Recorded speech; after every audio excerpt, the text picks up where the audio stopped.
In 2004, a mysterious book was published under the title Urville.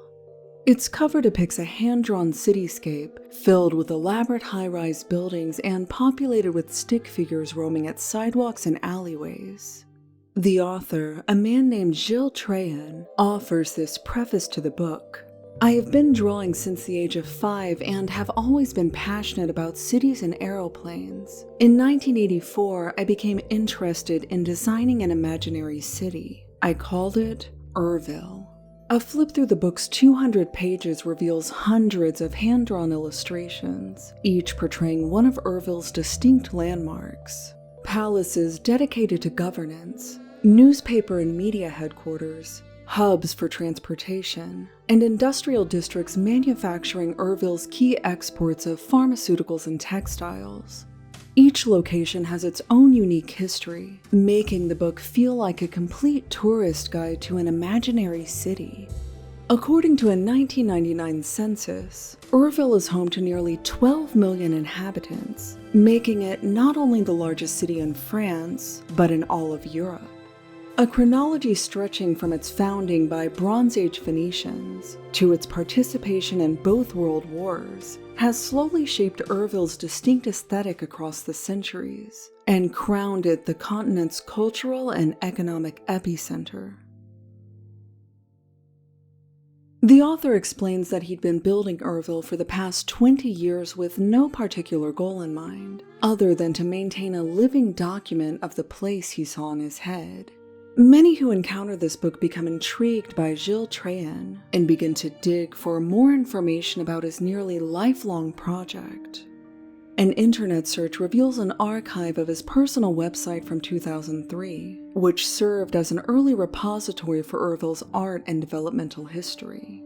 He cites a childhood airplane ride over New York City as his point of inspiration, and at age 13, he constructed Urville's first urban center using Legos, but the limitations of the medium kept him from expanding the city to his desired scope, so he began to draw.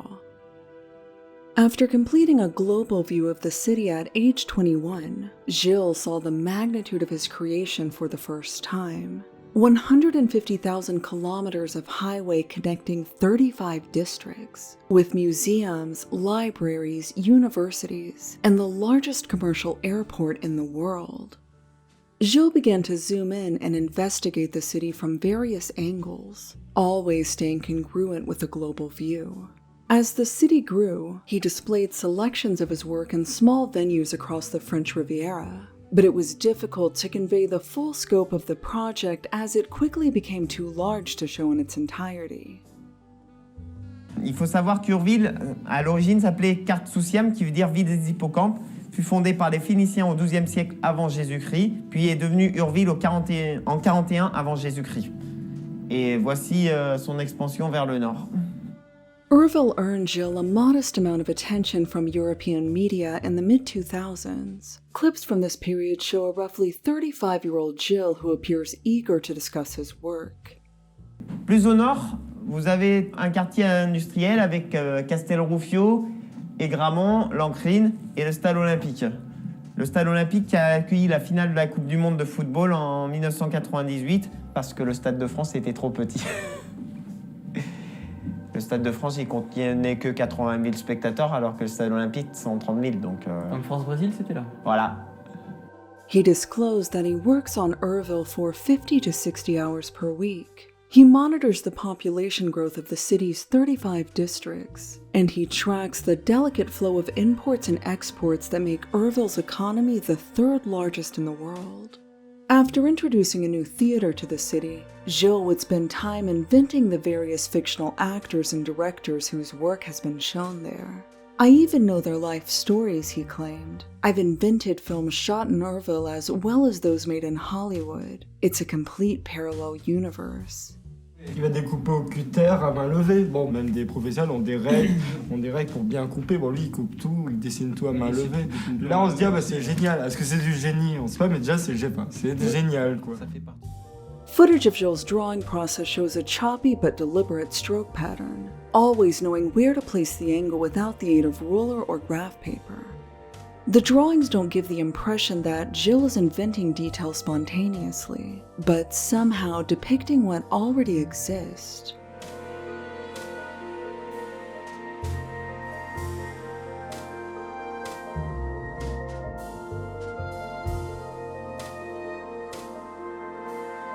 Urville is bordered on many sides by steep hills, which not only add to its scenic beauty, but contain such facilities as the Butte St. Martin Astronomical Observatory, keeping Urville on the cutting edge of the space race.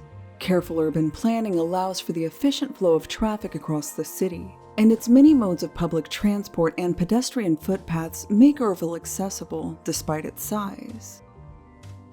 The city's main water source is the Seahorse River to the south, and its electricity comes from the power plants of St. Medard, which produce billions of kilowatts every hour. It's constantly getting more complicated, he told a reporter. Everything is interconnected. Everything influences everything else. Schools, public transport, shopping centers, green spaces. There's nothing more complex than a big city. You have to think about everything at once.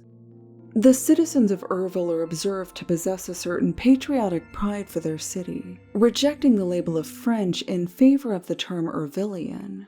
Culturally, they have a distinct dialect which has diminished over the centuries, but can still be heard in small communities. But the people are never the focus of any drawing, serving instead as a type of urban ambience. They occasionally appear in groups, but more often they're seen keeping an equal distance from each other, as if mathematically spaced apart. A rudimentary drawing style is used for the rare depiction of human features, and many illustrations feature a comical juxtaposition between the people and the cityscape that surrounds them. The achievements of individual citizens are frequently acknowledged in Urville's recorded history, such as the athletes who have won international championships in its outdoor stadiums. But arguably none are given as much attention as the city's architects, who are credited for the city's aerial beauty.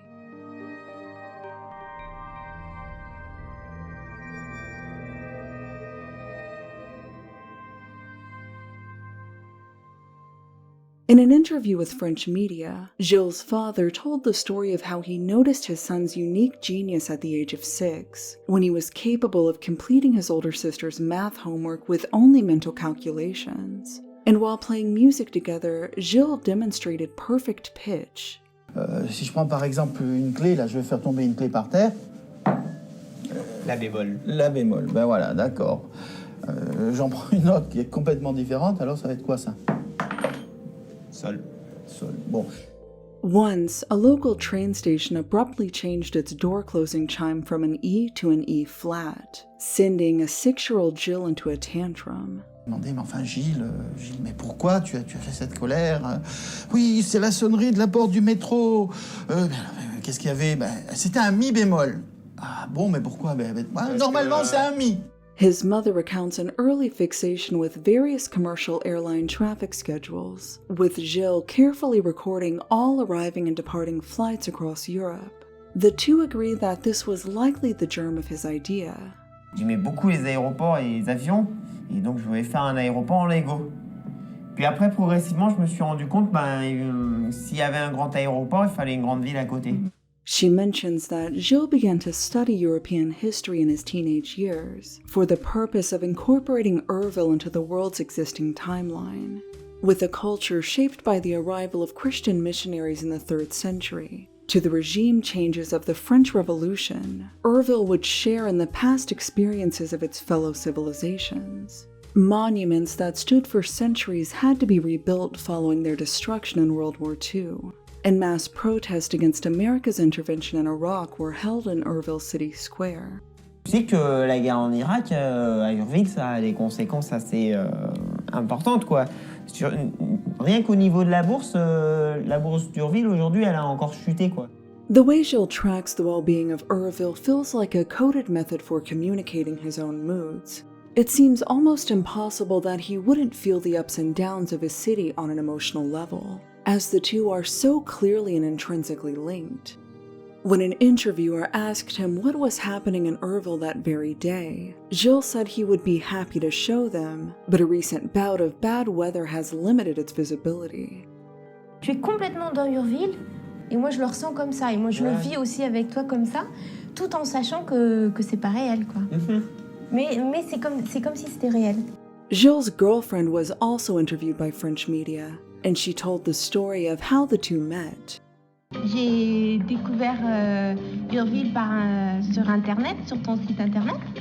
Et puis, j'ai été tout de suite fascinée par tes dessins. Et puis, je t'ai envoyé un email en disant que je voulais habiter le quartier des Gartines, qui est quelque part par là.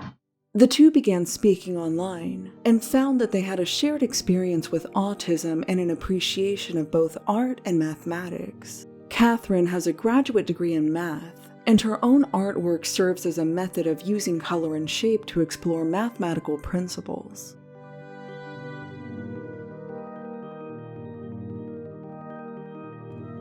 The two moved in together and began to work side by side for up to 10 hours per day, both visiting the city with individual approaches.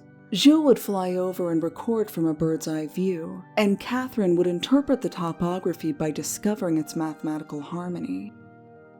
In their free time, they took vacations to many of the world's major metropolises for inspiration, with Gilles citing Rome, Barcelona, and Amsterdam as among those whose layout is reflected in Urville.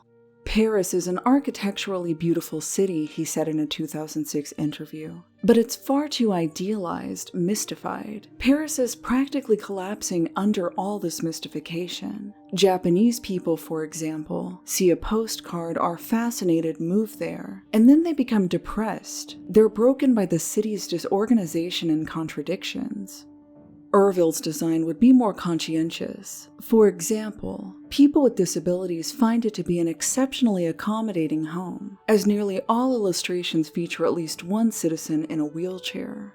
According to Gilles' website, discrimination is also less of an issue than in other French cities, owing to a cosmopolitan culture.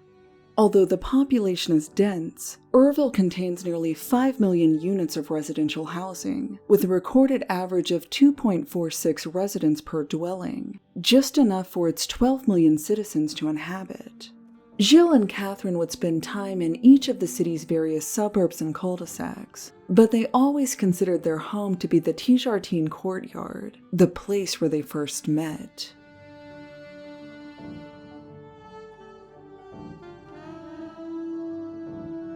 Urville would grow to contain 4 airports, 87 movie theaters, and over 2,000 distinct tourist attractions. With much of it illustrated from hundreds of hand-drawn perspectives, Urville remains one of the world's most impressive lifelong projects by a single person. But the work remains largely unknown outside the circles of outsider art. Many who speak of it do so in connection with the works of other savant artists like Stephen Wiltshire, who can draw any city's skyline with architectural accuracy after only a single flyover. You just see it in your mind? See it in my head to get it in my brain, how it looks. From a very brief look. Very brief look. But the living, evolving nature of Urville remains its defining characteristic. Those who connect with it can easily imagine themselves as one of its stick figures, walking featurelessly in search of high ground to view the city from a proper vantage point. Admirers of Urville are curious to know how large the city has ultimately grown, and whether it's still the economic capital of Europe. But information regarding developments in recent years is virtually non-existent. New artwork hasn't appeared since 2006, and Gilles doesn't seem to have spoken about it publicly in 2 decades. In 2025, a small French YouTube channel uploaded several videos of Gilles playing music, but he appears too young for them to have been so recently filmed. Whether the city still stands today remains unclear, but Gilles was always adamant that his work would continue indefinitely. If the city ever is complete, he said, I'll just draw historical maps, all the way back to the Middle Ages. Urville will never be finished because the moment I write down what has just happened, something new is already happening. This city is alive, and I am its chronicler. Urville was conceived as one of the greatest cities the world has ever seen and a testament to civilization. But it was never meant to supplant any real city, only to exist alongside them. Its landmass fits naturally and unintrusively into our world, as Gilles was careful to place it in the vacant Mediterranean waters behind his house, among a chain of islands only he can see. Au fond, sud-sud-ouest. Mais on voit rien du tout là. Ah, pourtant, c'est situé là-bas. Vous le voyez pas, mais moi je le vois. Dans ma tête.